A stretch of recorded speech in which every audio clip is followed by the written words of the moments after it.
Hey, what's going on, guys? TalkNorwichCity here, back for my predicted 11 ahead of this weekend's massive game against Swansea. It probably is the biggest game of the season. I talked previously about the biggest games of the season being against Villa, but because of the way results have gone, this is huge. This is absolutely huge. And with Swansea beating Arsenal last night, or whenever you're watching this, they beat them on Wednesday, it makes this game even bigger because Swansea is starting to creep away. If they then beat us, you could pretty much count Swansea out of the relegation battle. But if we beat Swansea, it then gives us a bit of space, depending on the results between us and the bottom three, and of course, us and Swansea. But this isn't about that. Go and watch my preview for the whole sort of game thoughts. This is about my predicted 11. So, dual camera setup once again. Let me know what you're thinking about this. I really like how it looks visually. I know there's improvements still to be made, but with this current setup that I've got on my current time allowances, this is what works best for me. But let me know how it looks for you. I hope you really do like how it looks. So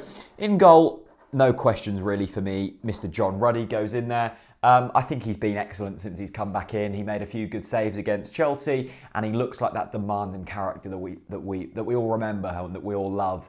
As I've said, I completely agree why he was dropped, and I think it was right, and I think Declan Rudd did well for them games he played, but Ruddy's definitely the keeper to go in there for the moment. Now, the defence is being talked about hugely in the past couple of weeks, and I think it's looked much better against Chelsea. Yeah, for the opening 20 minutes, we looked a bit shaky, but that's because they've got like a £120 million strike force. They brought Willian on, who is pretty much more than the cost of our whole team. So that shows the differences. But except for the first 20 minutes, I thought we looked pretty solid against Chelsea. We looked solid against Leicester. And that's because of this 5 at the back formation that we've been playing. So you've got Robbie Brady out at left wing back, which I think is probably his preferred position. I don't necessarily think he's great at left back, and I don't think he's necessarily great at left mid. So when you found this difference of him playing just in between that sort of left back and left mid position, I think that's perfect for Robbie Brady. So you've got Robbie Brady at left wing back, and then you've got this sort of 3 defensive players, which for me has worked wonderfully well. Russell Martin being one of them, who has come back in and looked really good. You've got Bennett, who for me is probably one of our best centre-backs, and I really do rate him, although I don't think he's that great technically. When he gets the ball and he's got a bit of time, he usually just wastes time with the ball and then hoofs it long. That would be my only improvement for Bennett's game. And then Tim Close, who I thought hasn't necessarily been incredible, but he has certainly solidified the defensive force and looks like a calm head in the back line, which is what we've needed so desperately. So them players go in there for me. I think that looks really solid. I like how it works. You've always got 3 tall players at the back. It means we're better attacking and defending set pieces. And then obviously at right wing back is Ivo Pinto. Now I'm still slightly undecided on Ivo Pinto. He didn't cost us much.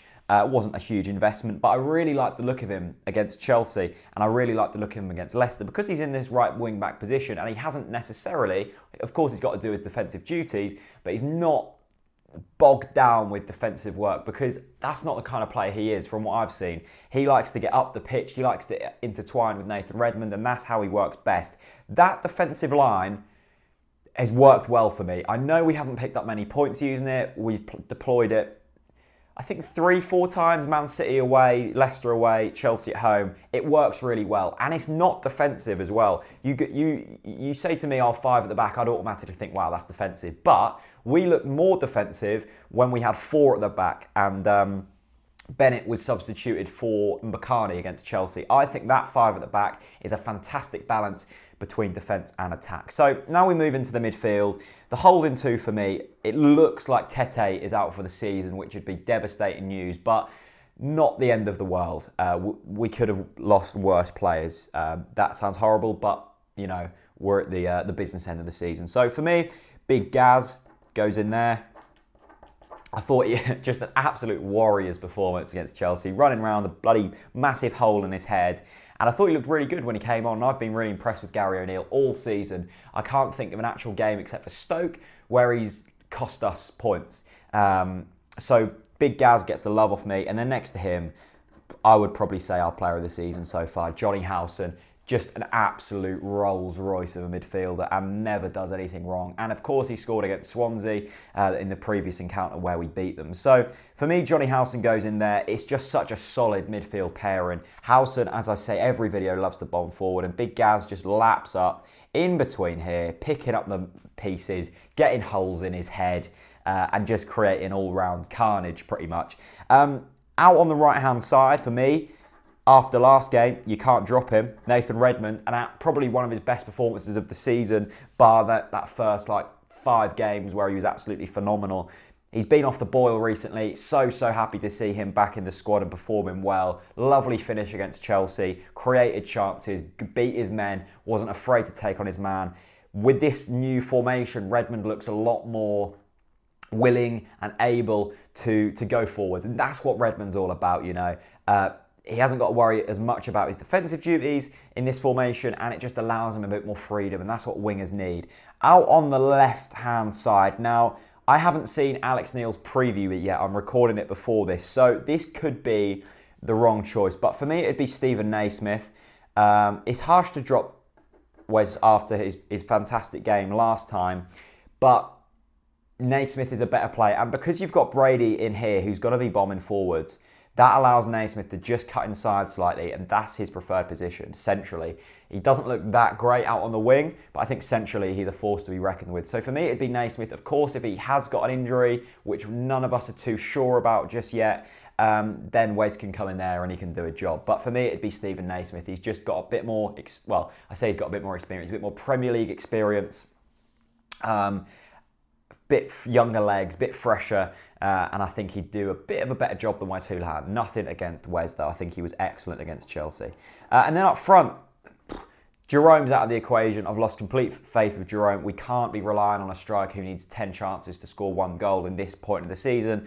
Harsh as that sounds, I think we look better as a team with Jerome in there, solely because of his work rate, his pace, but he doesn't finish his chances. That's what strikers are there to do. You can't put him in the team. It's as simple as that. For me, it has to be Patrick Bamford. I think McCartney's a good player. I'm not fully convinced on him. I think you know what, McCartney, his sole selling point at the start of the season was his movement. It was so clever. It was just brilliant, and he was brilliant. And I think he's done a good job for us this season. But he's kind of lost that. I think he looked isolated when he's up top on his own, as does most strikers. But I think McCartney more so.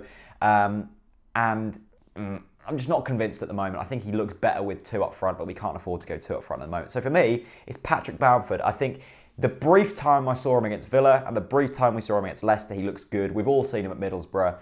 We've all seen him at MK Dons doing great things. For me, Bamford goes in there. I think he's a good finisher, clever head, young, and he'll score you goals. That's my opinion. And I think this team needs to be played on a regular basis now. We can't keep chopping and changing. We need to find consistency. And this is a good, strong, passionate, bloody, works hard team. And I'm confident that good things will happen. Look, if we keep performing the way we do, and if we keep creating the chances we do, we'll score goals and we'll win games. But we need the consistency. We need the work ethic. I believe that this team is good enough to stay up this season. I could be proven completely wrong, but I have faith, with my yellow tinted glasses on, that team will do good. Let me know what you think.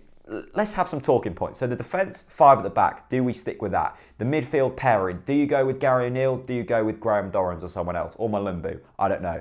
Who do you play out on the left? Is it Naismith? Is it Wes? Does Naismith play centrally instead of the left? I don't know. And of course, does Bamford start up top for you? Or is it McCartney? Is it Jerome? Or is it Kyle Lafferty? Anyway, thank you so much for watching. Leave me your predicted 11s in the comment section below. As always, I will read them and reply to the majority of them. But yeah, thanks so much for watching, and peace out.